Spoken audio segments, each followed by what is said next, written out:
Doing okay.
Yeah, Paul's here.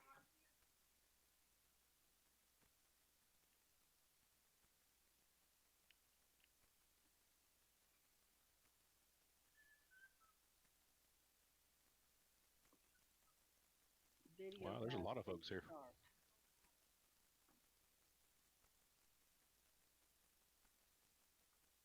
I hope everyone's staying safe. We're trying. Look, Mark, I brought my alcohol. Jane, you're not supposed to bring alcohol to these meetings. Oh, that's right. I hope the video's not on.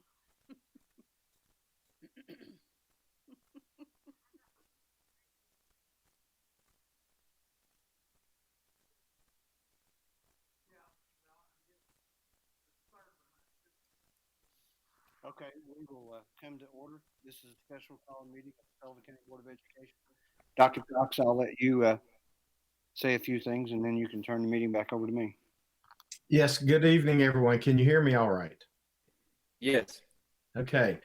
Well, I appreciate everyone participating in this meeting this evening. We do have just one matter to deal with, and that is to update our policy structure so that we can continue to pay staff amid the coronavirus pandemic. And I know that you share with me appreciation for all of our staff who work so hard for the boys and girls of Sullivan County every day. And so we've had folks hard at work, Mr. Hull, Mr. Jones especially, who is our board member on the policy committee, have been working. And then I think Mr. Hull has been in direct contact with Ben Torres from the Tennessee School Board Association, who has some policy advice for us this evening. So we will probably, what I'm recommending is that we suspend the rules for this evening and adopt whatever policies on first reading, and realize that this is an emergency measure.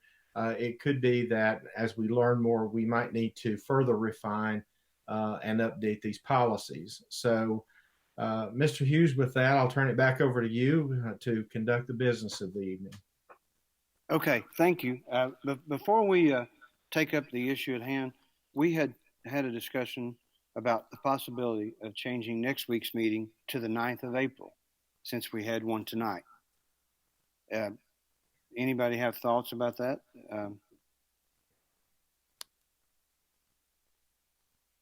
I would definitely be in favor of that. That would work out really well for me.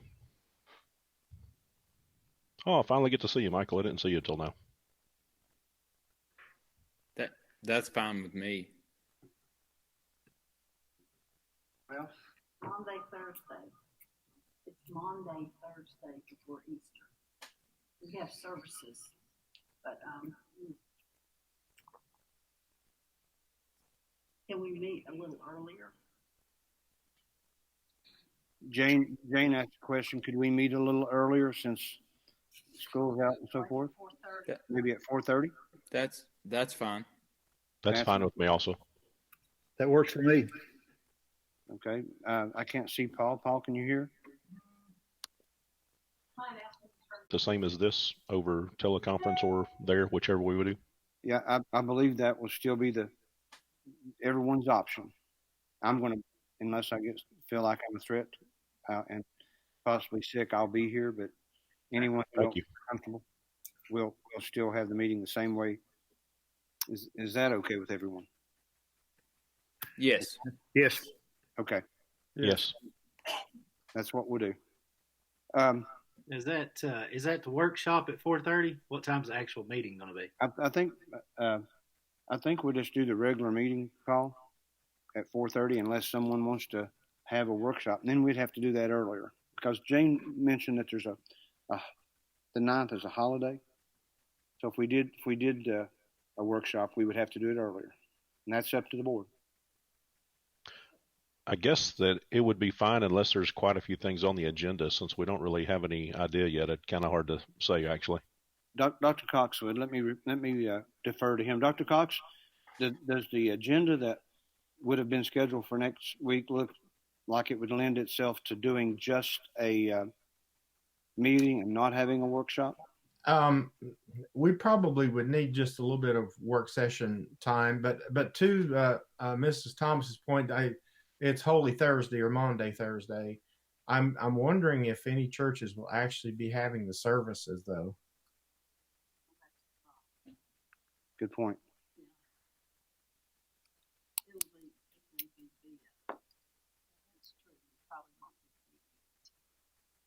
Yeah, she agrees. So, I mean, I otherwise I would be attending those services myself, but I know I don't expect that my church will be having them because they're not. I mean, we will probably be doing services remotely still at that point.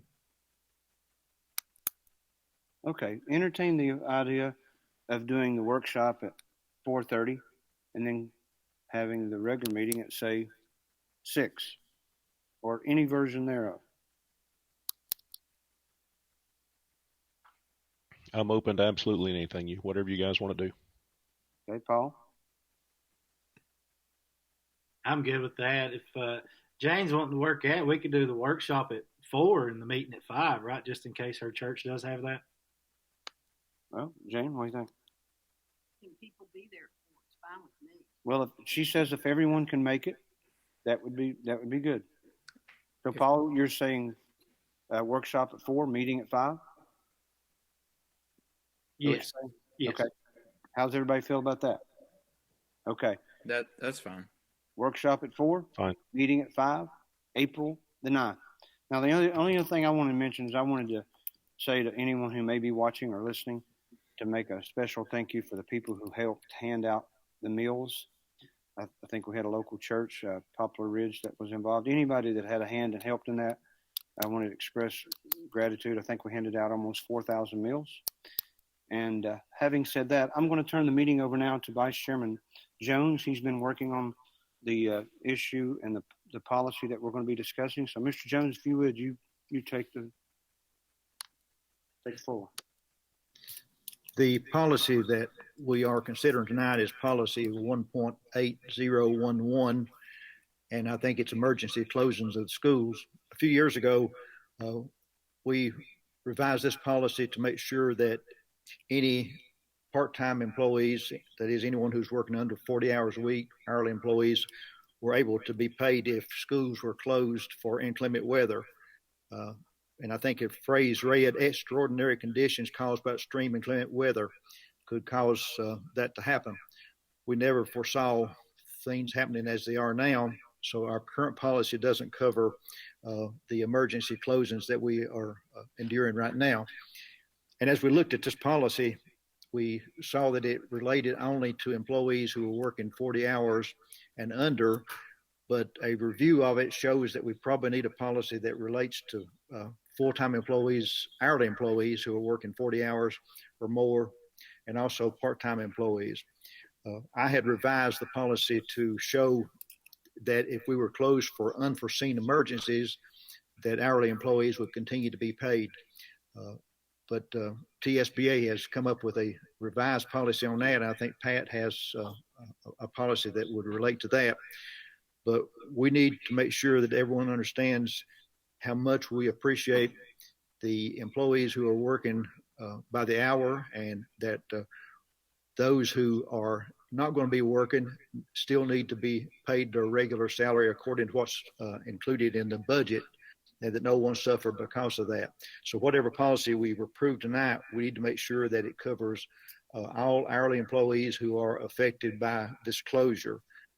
This time, I think Pat has two revisions from Ben Torres that might change what I had written earlier. So Pat, I'll turn it back over to you.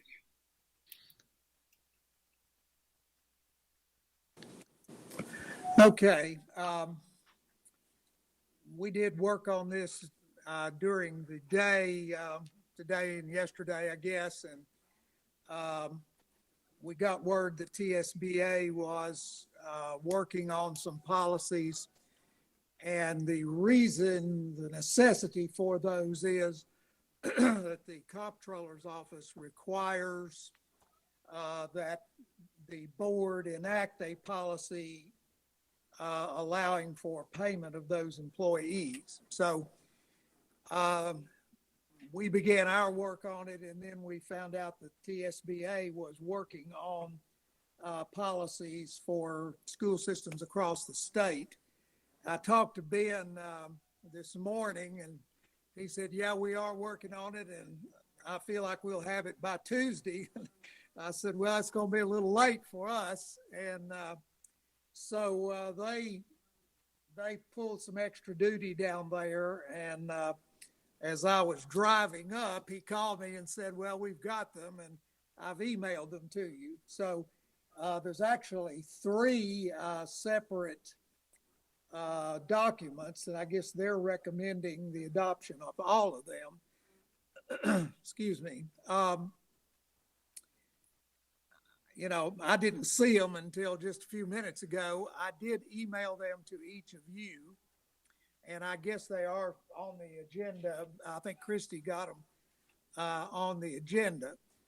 I realize it's the second thing for all of us, but if you can access those, what you should have is a very similar thing to policy 1.8011, as Mr. Jones mentioned, and they've got a little bit different language, allowing the director to designate certain employees as essential employees. They also have a policy on telework during emergencies to allow designated employees to perform their normal duties through the use of hardware and software at an alternate location. They believe that's necessary. And then the third one, hopefully you've got that. I didn't get that to Christy, so I don't think that's on your agenda, but it was emailed to you. And it may be an administrative procedure. It's 1.8011.3, and it does provide for designation of some staff as essential, and some matters of that nature relative to the custodial staff, food service workers, and relative to leave requests for essential staff. So they're recommending all of those. They're seeking the approval of the comptroller's office, but they don't have it yet. So this is just the latest thing that they sent along, and I wanted to make sure you had it.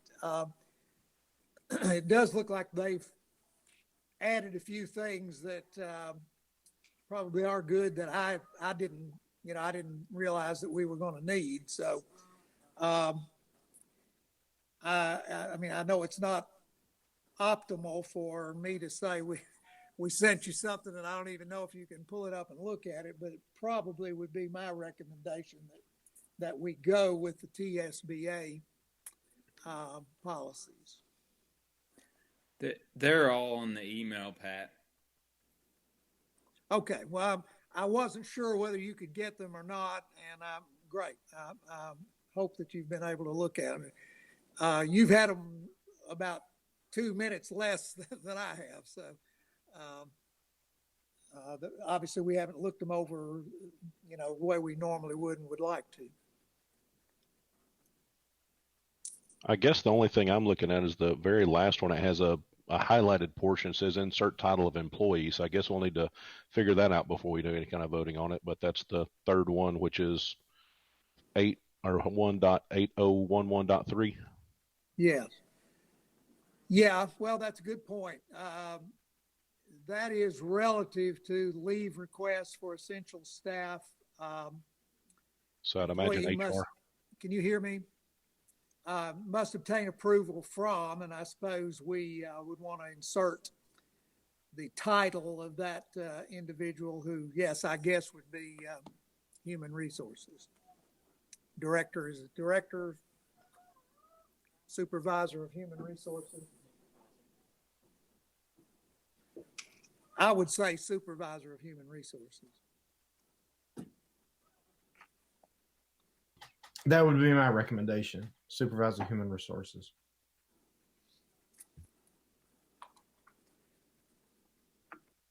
I would like to add for clarification that our intent is to not leave anyone out.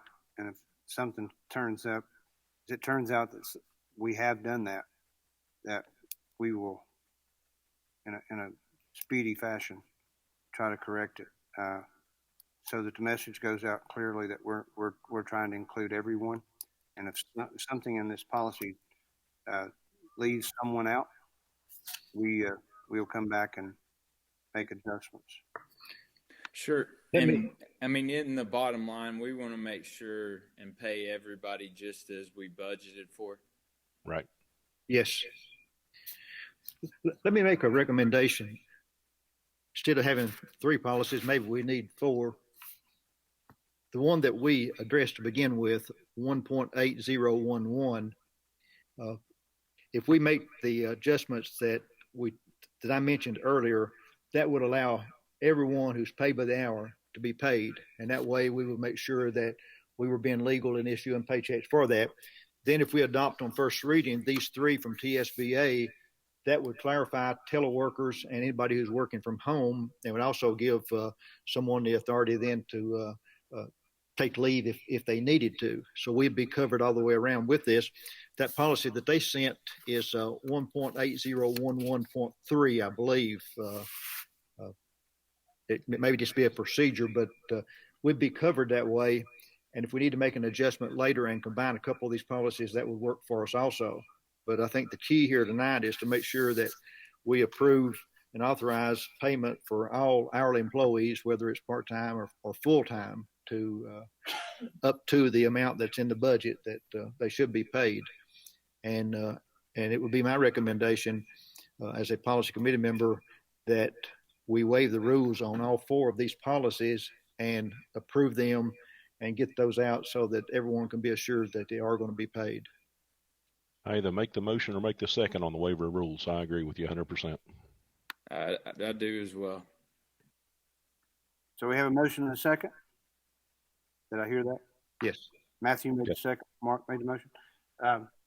Discussion on the motion. Hearing none. I just want to say thank you guys very much for doing all this work. Let me speak up here.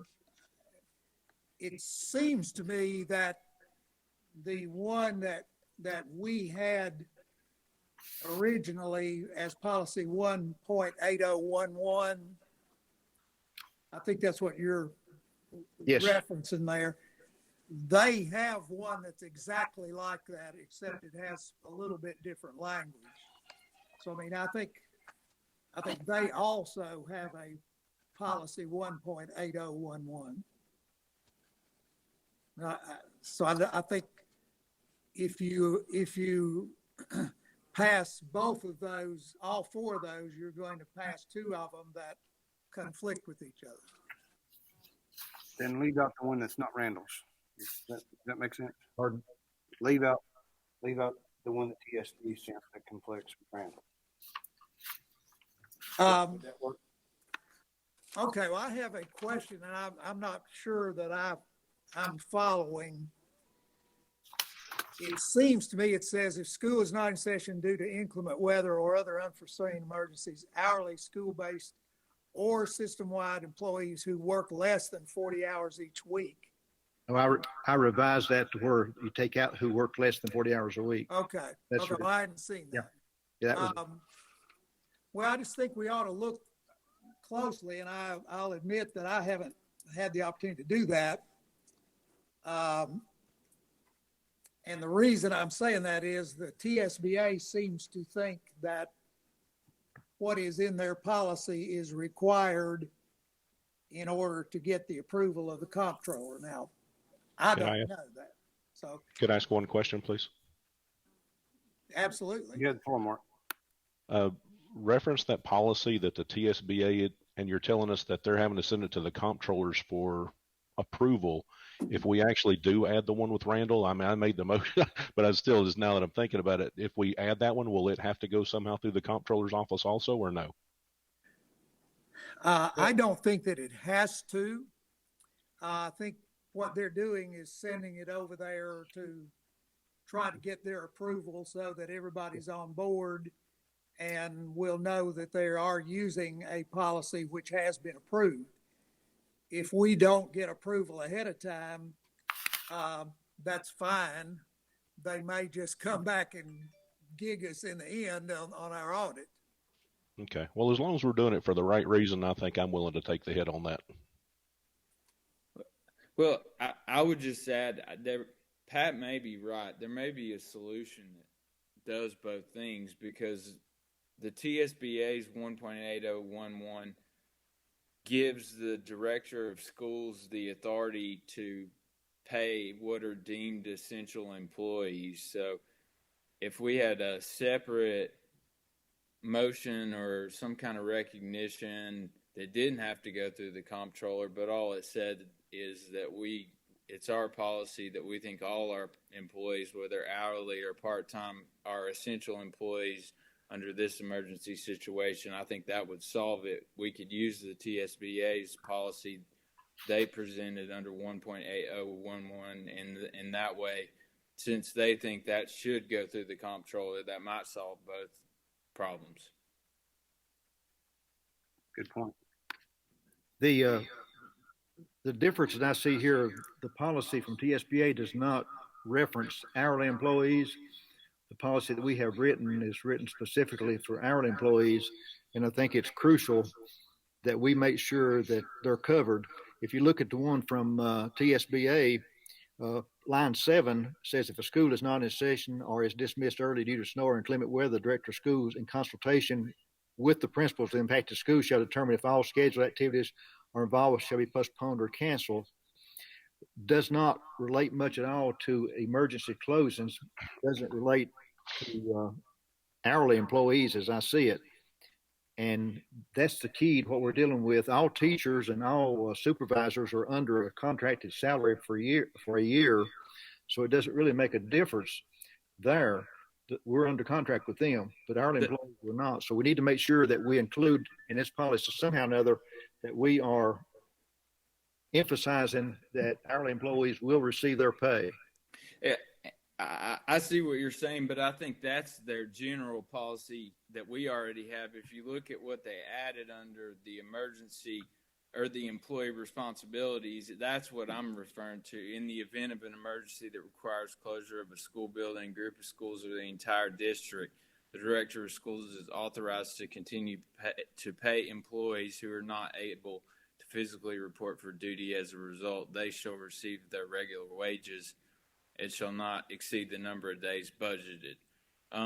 and they can designate them as essential. I guess all I'm saying is we could use their generic language, and then for the comptroller submission, then we could have a separate resolution that wouldn't even have to be a policy that said that for the purposes of this budget year that the board of directors deems all employees, whether hourly or contract, full or part-time, to be essential employees under policy 1.8011.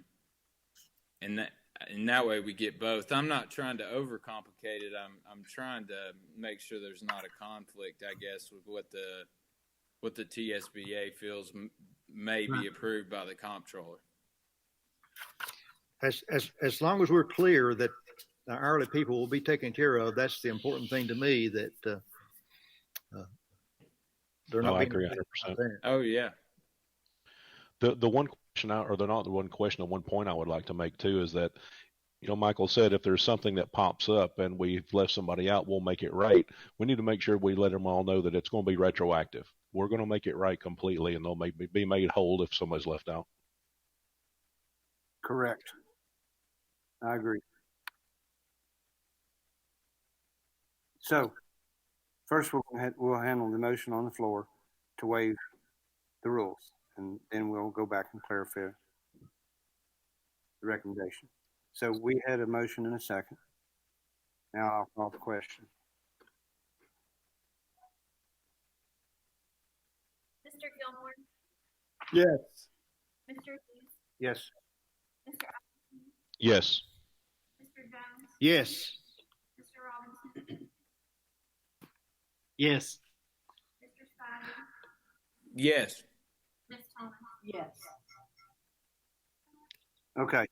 Now, Mr. Jones, if you would take a moment with your thoughts and If we go back to get a clear recommendation. Yeah. Going back to what Matthew said and to the comments from everyone else concerning the importance of the hourly employees, we can use the TSBA policy 1.8011 and understanding that hourly employees are covered there, and then the 1.8.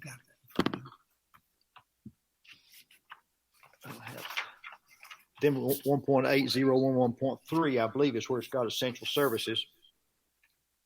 And then the telework policy 5.1151. If we approve all three of those as a group, with the understanding that the hourly employees are included there in that one that's revised by TSBA, that's what I would recommend. And that will rescind the one that we had originally.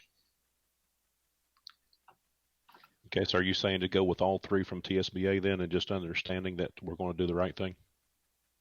Yes, if there's any question about whether or not hourly employees are included, we've got the minutes of our board meeting tonight that shows that hourly employees are included there and are listed as the essential employees.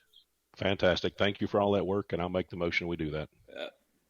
I had one question for Pat. Pat, do you think instead of just relying on the minutes, it would be worth passing a specific resolution that stands apart from that? I would have a separate motion to say we're clarifying to make it clear that we mean to include hourly employees. Yes. Well, I think that definitely wouldn't hurt. Probably a good idea. And yeah, if you're just left to go back and listen to the tapes or something, I'd probably be better just to have a motion to state that. The TSBA policy just says is authorized to continue to pay employees who are not able to physically report for duty as a result. So I would think that includes everybody, but a separate motion making that clear probably would be a good idea all the way around.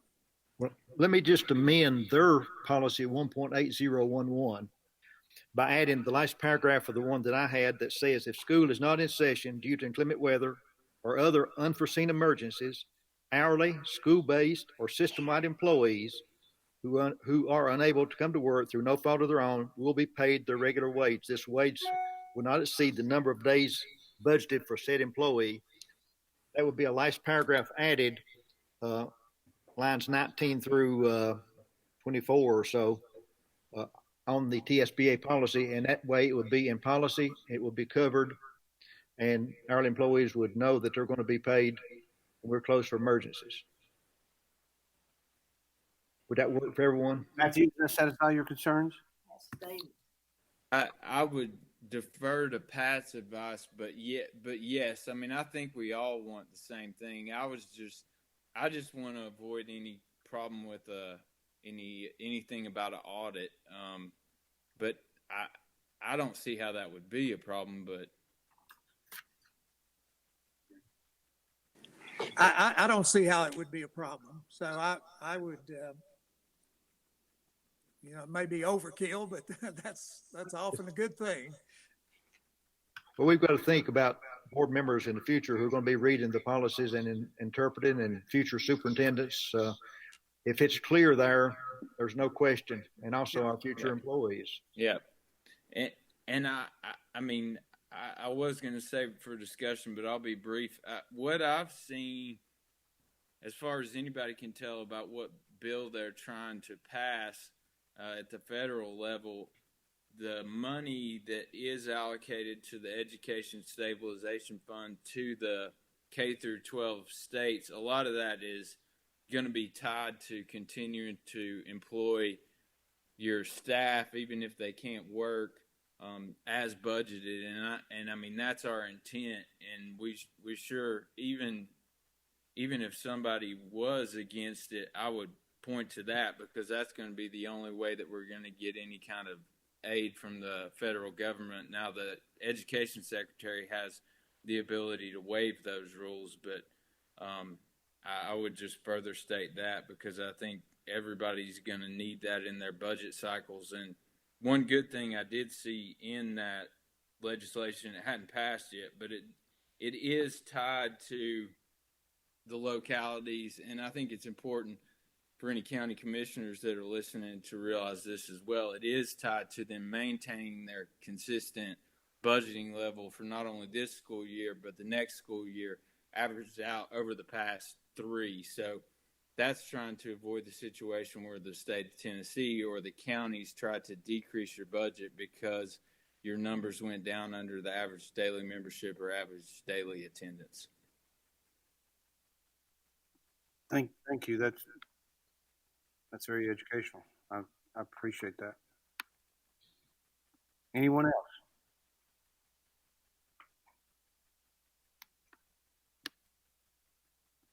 So we have a recommendation. Christy, are you clear? You want it repeated? Okay. Let's do the motion in a second. I think Mark made the motion.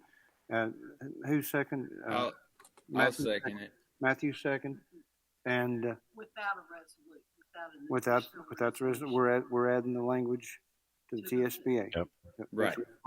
So the message goes out from this meeting. It's clear that everyone is going to be paid, and so we have the recommendation, we have the motion, we have a second discussion. Yep, we got the paragraph added that Matt Randall mentioned. I'd actually just like to say thank you to Randall and Pat and Director Cox, all the work you guys have done. Thank you very much. I know there's a lot of hardworking people that have been working this whole time, and nice job. Thank you all. I would concur. So I think we're ready to call the question, are we? Then let's go.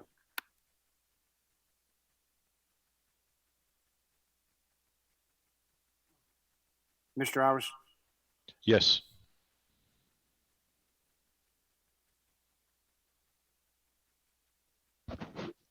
Mr. Robinson? Yes. Got him. Mr. Spivey, Yes. Ms. Thomas, yes, Mr. Gilmore, Yes.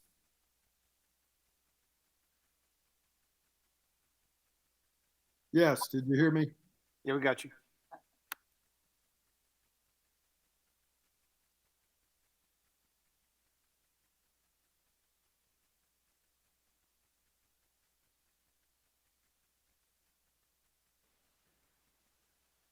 I've lost you, Michael. I'm not hearing anything now. Okay. And me either. So we have no further business before the board. We will stand adjourned. Thank everyone for attending. Remember, this option will exist again on the 9th. And thank everyone for their hard work. And I know that all of our employees out there will be so thankful. And I appreciate everyone's attendance and their work on this. Thank you very much. We stand adjourned. Thank you. Thank you. Thank you.